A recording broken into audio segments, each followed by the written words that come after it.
Харин чамаас хятадгийн 0.1% илэрвэл хүүхд туг мөг гэж худлаа донгосгоо болоод улс төрөөс бүр мөсөн зайлж хуучин ногооноор ардын дайснууд илэрсний ачаар хятад саарлаар ардын баатрууд мэдлэх төглөө. Хөшгийн хүндий дарга хийж байгаад хөшгөө яран цухууж хүнжил дээрээ хураалаа. 4 жил тутамд нэг хэсэг нь хуурхаа мэддэг, нөгөө хэсэг нь хууртагдхаач мэддэг сонгуулийн жил эхэлж байна. Сонгуулийн дараа худлагаасаа үнэ ярьдаг байсан бол сонгуулийн өмнө үннээсээ худлаа ярьцгаадаг цаг үедээ орлоо. Салаавчтай, салааттай, саарал автобустай, эрлиц хурлыг илрүүлэх элдв цус нүчийн шинжилгээтэй хятад төвд бүр Бангладеш улс төрчидтэй сонгуулийн жил эхэлж байна. Шок мэдээ хошинтай нэвтрүүлгийн 2024 оны эхний дугаар хүрэхэд бэлэн боллоо.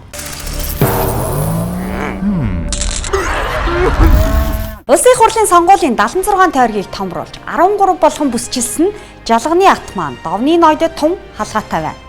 Үзэл санаа, өөрийн чадлаар бос, өнгө мөнгө, боодол ус, боошиг бетон, бух хуц, бүр ойр хавьдаа нөлөөтэй гэсэнд нь мотоцикл хүртэл өгч хахуул зутгаж гишүүн болдог хүмүүсийн төсөв зардал 3-4 дахин өслөө. Хууль журманч чангарч байна. Тойргийн томсгын хэрээр том улс төр хийж, том бодлого ярьж, томоор харахын оронд дивжэндэ багтсан, дээлэн томцсон улс төрчид хуучин жалганыхаа хэрээр сэтгэж, довныхоо зиндаанд харсан хിവэрэ байна.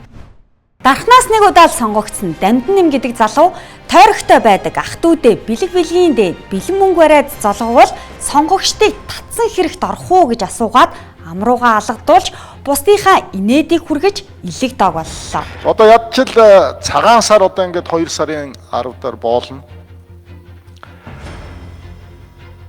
Одоо би дарханд байгаа ах дүүнэр дээр очиж золгохоор одоо нөгөө бэлэг бэлгийн дээд бэлэн мөнгөө бариад золгохоор сонгогч татсан хэрэгт орох уу? Яах вэ? Дамдин нэг шиг сонгуулийн жил эхэлсэн байхад мөнгө зөв тараахаа болзоо юу? Ер нь сонгуулийн жил эхлээд тэр бетансаа мөнгө зөв тараадаг тэр сонгуулийн авилга гэж тооцсон шүү дээ. Тэгээд хамаатан садандаа золгож болох юм уу ч гэсэн юм асуугаал. Тойрогт нь амьдардаг ойр төрлийн ах トゥ нартаа бэлэн мөнгө бариад золгоход нь тэд нар нь бичиж баримтжуулж авах уу? Ах トゥ дэ итгэхгүй байна уу? Эсвэл хамаатан садан нэрээр хамаагүй олон хүнтэй золгох гээд байна уу? Дамднэмийн хоёр талын эсвэл хадмын хоёр талын хамаатны хүүхдийн нөхрийн дүүгийн эхнэрийн ихчийн ахих нь үеэл түүний хаяалынх нь базын нагцын авга гэд үргэлжилбэл дархныхан бүхэл монголчууд бүгдээрээ л садан төрөл болно. Дархан төв Сэлэнг аймаг нэг тойрог болсон тул яаж игээд төөрсөөр төрлөө олж хайсаар хамаатнаа илрүүлж бэлэг бэлгийн дээд бэлэн мөнгөөр залгасан ч баригдан да. Учир мэдэхгүй хүүхдүүдээ улс төр дуруу татаж царай зүсгийн чиноолгүй цахимаар нэг тарааж салаатаа салаавчаар гашлагсан эмэгтэйг Монгол түмэн буруушаан жигшлээ. Үйлэн дуран үгэн цэцэн үзэсгэлэнт Монгол бүсгүй инхрээ гар эрхий хуруугаар үзүүлсэн Орос маягийн зөвхөл бол Ухнаагийн хүрэлцэхүүд дэвш Монгол төртөө гаргасан салаавч юм. Монгол төрд Орос салаавч гаргах төрийн сүл дундаа дунд хуруу газаалах нь ухаанчин өмчлөл ухамсарч шийдэл биш. Монгол хүн бэлгээр альва цаг тоолол шинэ үйлс шинэ оноо хараалаар биш өрөөлөөр угтаж биедээ сайныг хүсч бэлэгтэй өсгөлцөх нь Монголын оюуны соёл юм. Та эрхчлөөд Монгол улсын иргэн, ердийн иргэн нь ерөнхийлөгчөө шүүмжлэх эрхтэй.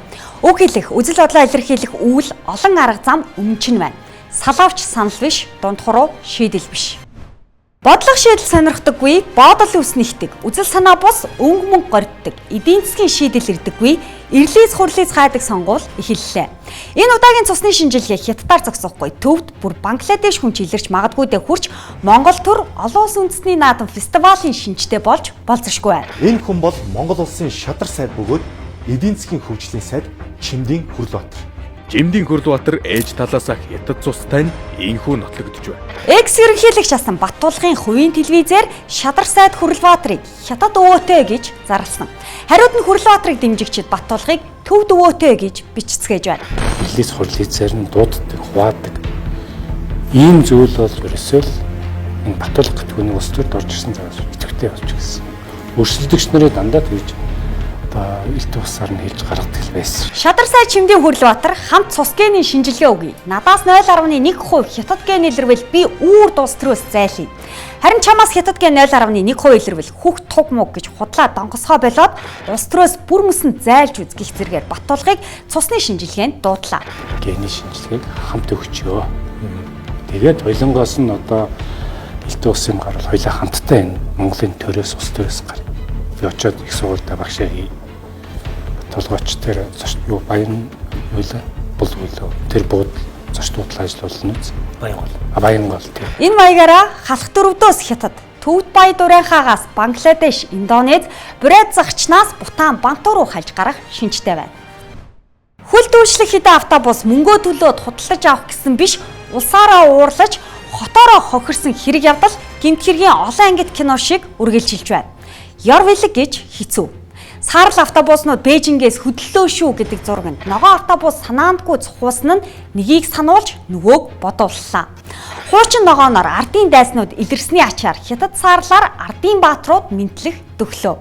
Өвлийн өгний бэлэгч биш, өвлийн эзний хишигч биш. Өөрсдөө мөнгөө төлөө давч байгаа автобуснууд татал хүү Бээжингээс бүр яг хөдлөлөө шүү. Ирээн рүү үнэхээр явцгааж байна гинэ.